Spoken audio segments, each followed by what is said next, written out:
a great partnership between the Mets and Citibank, and I've done a number of these for the Mets and the bank, and it's really happy to be here. Queens is in this area is kind of like old home for me. I miss those days when I was playing for the Mets back in the 60s and 70s, but actually lived not far from this branch when I first came to New York, and it just brings back a lot of memories. I enjoy meeting and talking to people and who maybe weren't even around when I played, but know about that team, and that especially that team that won the World Series. So for me to go out and meet people and do whatever I can for the Mets and Citibank is really a good opportunity for me, and I really enjoy it. Now talk about that legacy of that team, that 69 team. I mean, how special was that for you to be a part of that? I'm still in this area because of it. It was an incredible team. I've always said that the 1969 Mets might not have been the greatest team in terms of ability to win a World Series, but they're probably right up there as the most incredible.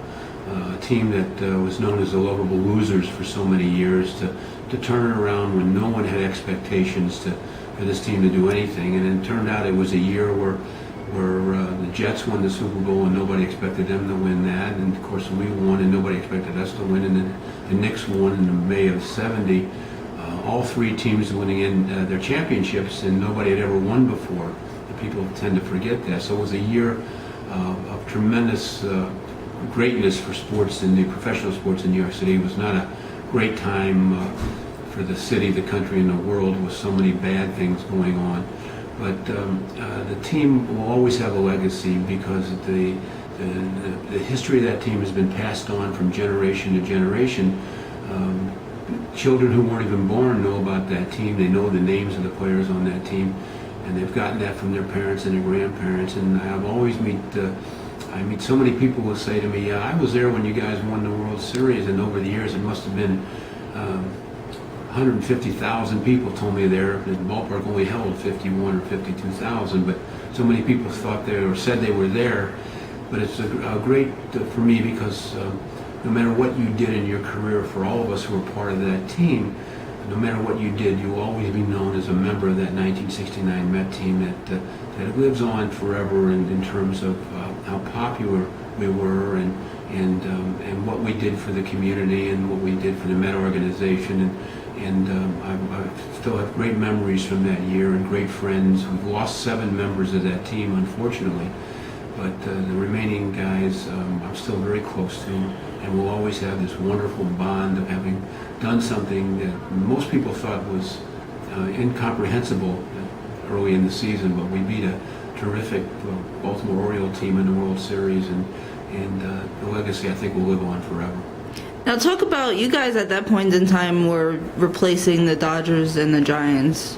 So what was that like, helping New York now have a National League team again? Well, for those of people who don't know, when the Dodgers and the Giants left in the late 50s, New York was left without a National League team, and in '62 baseball expanded and the Mets were developed. Ironically, the Mets took, for those who might not know, they took one color from the Dodgers, the blue, and one color from the Giants, the orange, and that's how they originally got their blue and orange. It was, I think, having played against the Mets because I was with another team before I got traded over here, I knew that there was so much excitement with fans, even though the team was not very good. And even in the beginning, when they were known for being the lovable losers from 1962 all the way to 1969, fans still came out. There was this cult that was developing between the fans and the team, and you saw that when you played against them. And I think it was just something special. I think there was a lot of National League fans who were disappointed when both the Giants and the Dodgers left.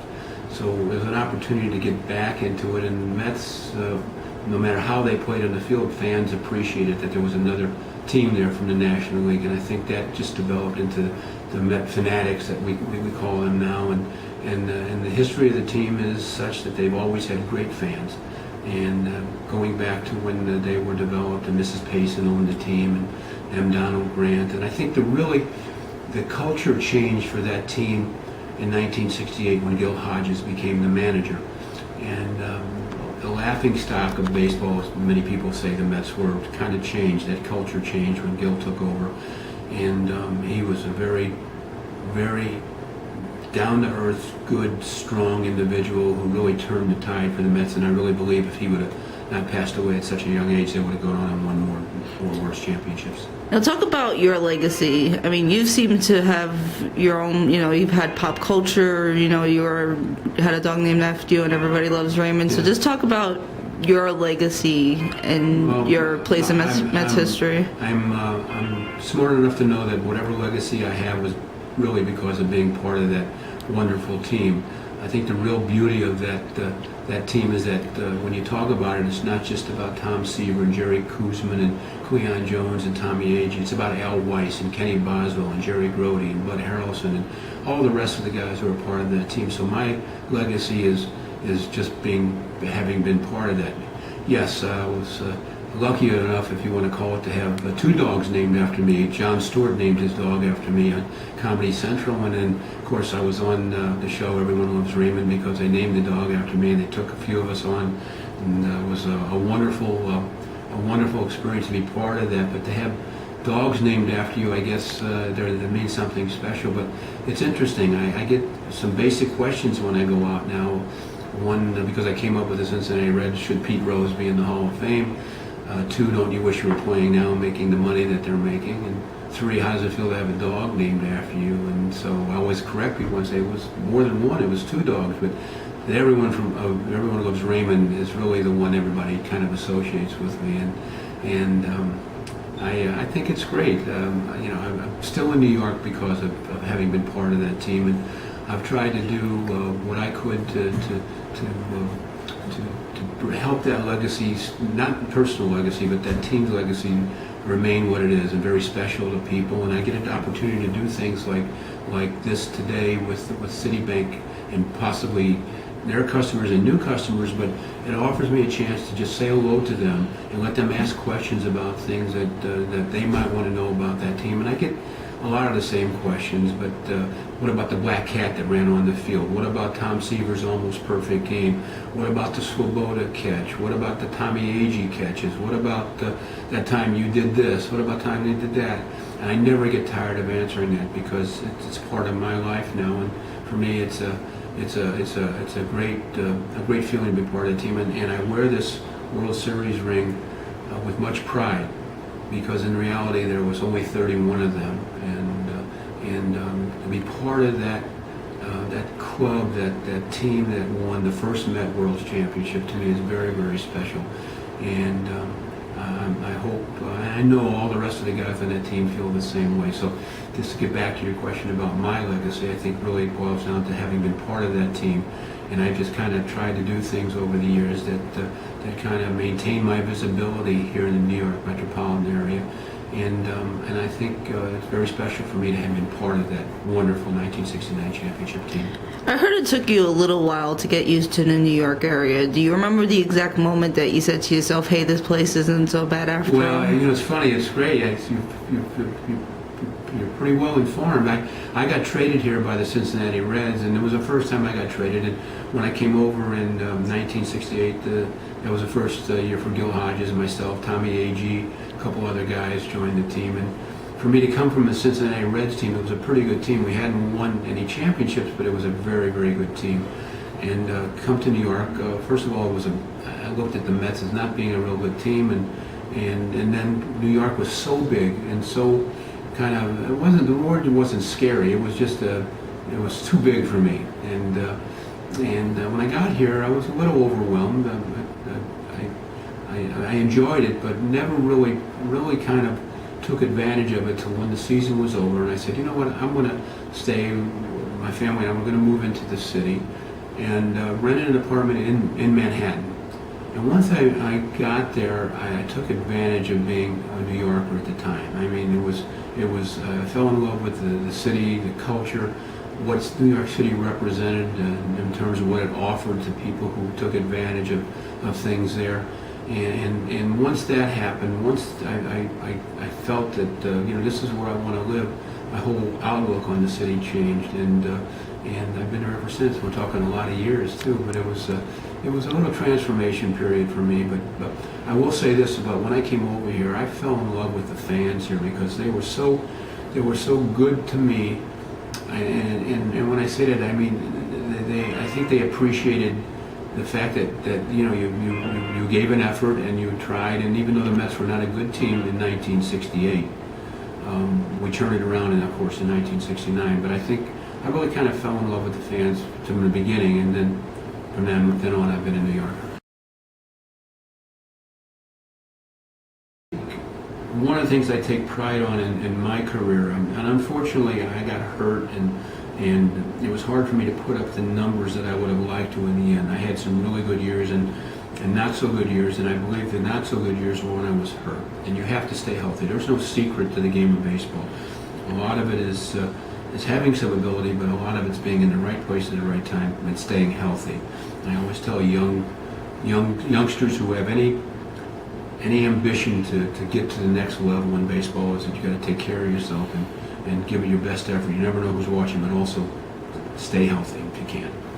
And so when you talk about clutch hitting, I always felt that one of the things that I prided myself when I was not striking out much, making contact, and I always loved that confrontation between the hitter, in this case myself, and that pitcher, particularly in the 7th, 8th, and 9th inning. There is nothing like that in sports, I don't believe.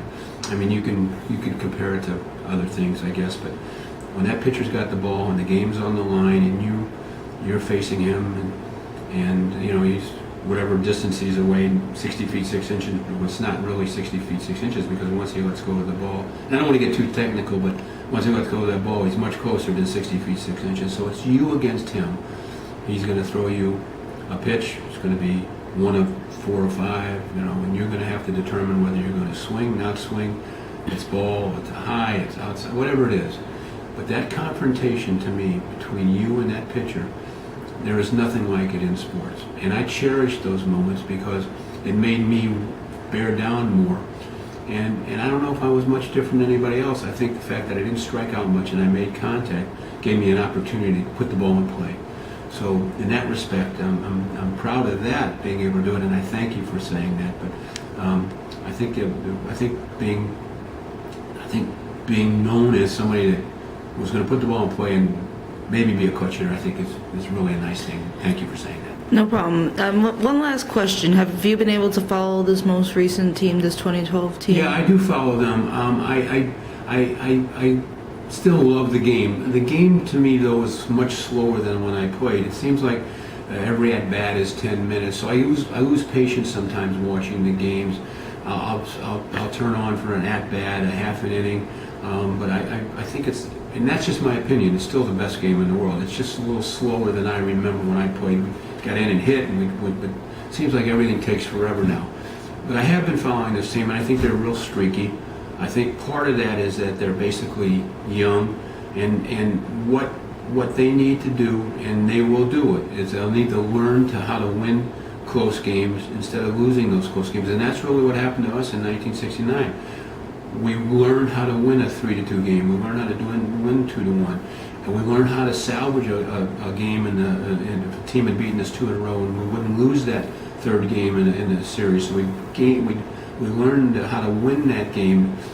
Of course, we had really terrific pitching and really great defense. And this team, they've got some good pitching. Santana or Dickey is having a great year, but they need to learn some things. And when I say learn, it's not opening up a book and learning. It's learning about practical application on the field.